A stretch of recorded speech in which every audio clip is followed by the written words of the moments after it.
we're going to be doing some recipes inspired by the Chinese New Year.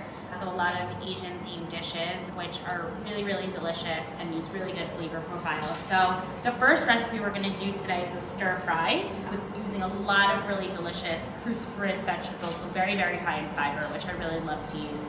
So the first thing we're gonna do is we're gonna start with our cabbage. Cabbage definitely takes a little bit longer to cook, especially when we're doing a stir fry. So we're gonna start with our cabbage. So we have some green cabbage, or white cabbage, whatever you call it. Sorry, there.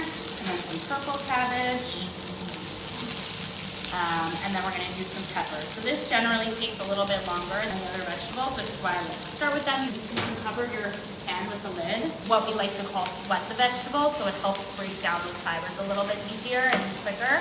Typically, you're gonna let them sit and just, stir fry together for a bit in the oil and just cook down. So we're gonna just continue to add our vegetables. So the next thing we're gonna do is add some bok choy. I love some baby bok choy. I love, love, love bok choy. It's some people love it, some people don't. It definitely shrinks down, so don't worry about cutting it too small because it will continue to shrink down as it cooks. So this looks like a lot. I'm not going to put all of it in right now, but when you do use this, you will want to use a ton of it because it cooks down kind of like mushrooms, which we're also going to use. They will shrink down pretty small. Like spinach or kale or anything like that. You use a lot and it ends up coming to nothing. It already smells so good in here, so we're gonna put all of that together. Then we're gonna do carrots. We slice them very, very thin using a mandolin. So we're gonna use some carrots and some broccoli. So really nice flavors and colors. Very colorful, and some sugar snap peas. You can use sugar snap peas, you can use edamame, whatever you really want. I'm gonna use all that there. We're gonna cook them down. And I'm gonna put a little bit of the sauce in because that will also help it kind of cook down nicely. So the sauce, some tamari or soy sauce you can use, rice vinegar, some lime juice, some honey, some ginger, garlic, and sesame oil, and that's what this is. And I'm gonna put this in here. You can use a little bit of cornstarch if you want it to thicken up, but I think that just cooking like this will thicken it up very nicely. So we'll give that a nice mix to coat it all, and then we're gonna cover it and we'll come back to this at the end and you'll see that it will be a lot smaller than it is right now. For a cucumber salad, a really terrific salad. Cucumbers are really cheap right now. I don't know if anyone's noticed in the supermarket, but they are. I have, some people say seedless cucumber. This is a cucumber typically that you find in England. We don't really find the shorter, fat ones. Right, so we're going to do 2 tablespoons of amino acids. I'm going to double this and I'm just going to actually wing it. It says 2 tablespoons. I'm going to use 4. So let's just put 4 tablespoons of coconut amino acids, coconut aminos. A half tablespoon of rice wine vinegar, so I'm going to do a full one.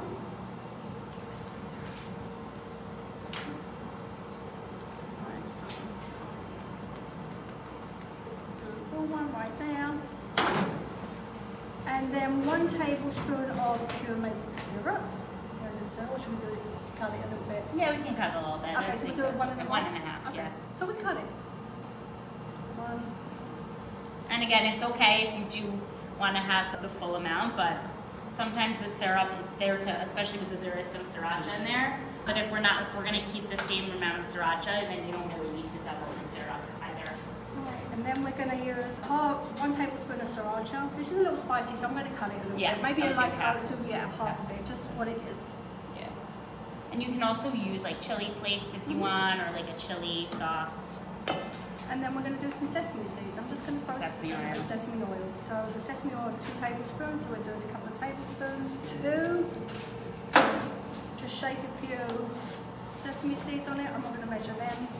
I'm going to mix it up. I have my gloves on. Here.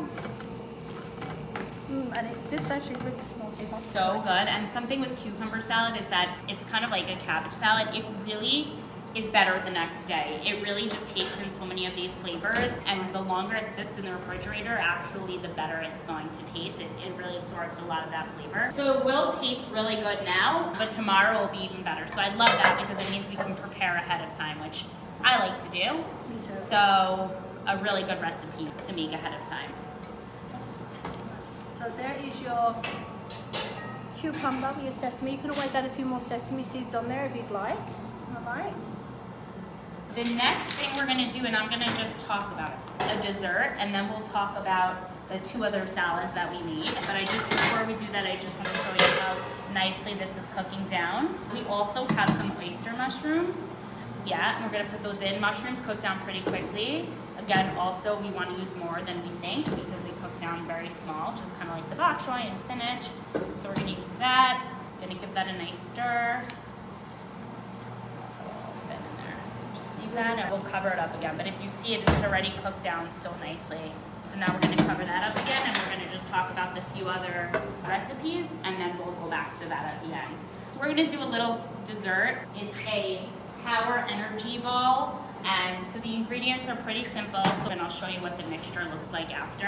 But what you're going to do on a stove is about a 1/2 cup of peanut butter and a 1/4 cup of honey. We're going to melt on the stove just so that it gets nice and combined and like not as sticky, and it just is more uniform. And then we're going to throw that into a food processor with about a cup of oats, a teaspoon of vanilla extract, a teaspoon of chia seeds, that's what's giving us that fiber.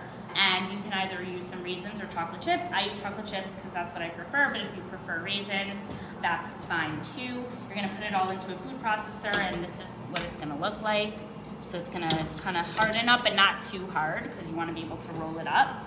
And then what you're gonna do is you're gonna take the mixture, and it's gonna be soft, so it's gonna be a little hard, and you kind of, almost like a hamburger patty, you kind of want to shape it into a ball. It's not like Play-Doh, it's not gonna roll super, super easily, so they may not be able to, perfectly roll into a perfect ball, but they'll be good enough. You want to kind of just shape them into a ball. I'm gonna just kind of leave it like that. And then you're gonna put them onto a tray. So this one kind of fell together a bit, but then you'll see after you put them in the fridge, after a 1/2 hour, they harden up and they look really, really good, and they feel much more like a ball, much sturdier than they did when we first rolled them up. And then you just eat them like this. So it's really like a raw, there's really no cooking to this. It's like almost a raw dessert. The only thing we're doing is melting that peanut butter and that honey. You can use maple syrup also if you don't want to use honey. And that's really it. And this will then harden up in about 30 minutes into these balls, and you can keep these in the freezer, and actually I like to eat them frozen. They're just a really, really good treat. And then the 2 other recipes, which we're not gonna make for you, but we'll just talk about, is a carrot sesame noodle. So we're gonna shave the carrots very, very thin, almost like a noodle. We actually did it with a peeler. The vegetable peeler. Yeah, you can do that with a vegetable peeler. I do that all the time, and it's really, really good. And then we're just gonna use, for the sauce, we're gonna use some coconut aminos, or again, you can use soy sauce or tamari, whatever it is that you want. Some olive oil, some sesame oil, rice vinegar, black pepper, sesame seeds, and again, you're just gonna put it together, and it kind of makes the sesame noodle just using carrots. Really, really delicious and good flavors to put together. And then our last recipe is going to be a soba noodle recipe. And by the way, you can also put soba noodles into the stir fry. You don't need to, but you can if you want to make it a little bit heartier. Soba noodle is a buckwheat noodle. Again, has a lot of good fiber in there. And then we're adding some raw cabbage, some carrots again, some green onion, edamame if you want, but we didn't add that in here today. Some cilantro, some avocado, some black sesame seeds, and you can do, and some red pepper. We have julienne there as well. And then the dressing, it's an orange ginger dressing, so that's really the whole thing that puts this together really nicely. So you're using some fresh orange juice, some chopped ginger, sesame, rice vinegar, and maple syrup. So you can really see that a lot of these recipes use very, very similar ingredients. So it goes very nicely together. All, really appropriate for celebrating the Chinese New Year. Uses some fresh, good ingredients and just makes everything really delicious. I'm just gonna go back to this. So you're gonna see this has cooked down a lot, and it looks so good, and it smells so good. The sauce really just blends all of this so nicely together. You can add tofu in here, you can add chicken in here, beef. There's so much that you can do. This is really just a base. It can continue cooking, but again, we're gonna just leave this for now. Okay, I'm gonna just turn this off so we don't hurt ourselves. Yep, ready? And then you gotta have muscles to do this. And then we're gonna just put this onto the plate. plate, and again, you can add any sort of protein you want into here, or you can put this over soba noodles, whatever you want. Or whole grain rice, right? Or whole grain rice, yeah. It's a really, really, really, really delicious dish. And you'll see just from all of the different color vegetables we use, the sauce changed from like this beigeish color to like a more vibrant color, because there's just so many colorful vegetables in this dish. One thing about a stir fry, whatever you have in your fridge, you could Yeah, just you put it can in. clean out your fridge Yeah. with a stir fry. You can Yeah. put anything that you really want in there. As long as it's As nice long and as it's fresh, fresh, you just yeah. chuck it in. You know, like sometimes we have to buy on like vegetables Yeah. and things like that. And if Yeah. it's going bad, a stir fry is Yeah. definitely It's the way perfect, yeah. the best way to use that. Yeah. I've been doing that a lot more lately because, you know, I was finding, you know, I do buy a lot of veg, and then sometimes it gets like a little bit like to the point where I'm thinking, I don't want it going bad, I'll make a stir fry. Yeah. 1, 2, 3. You can definitely use Yeah. frozen vegetables. Absolutely. Frozen broccoli, frozen cauliflower, edamame, frozen, Yeah. all of those things we can use. Yeah. And then the water, we just put some fresh lime in there. Again, I think that blends all of these flavors together. So just some fresh lime in there. You know, some of these recipes use lime juice, so it kind of just ties everything in really nicely.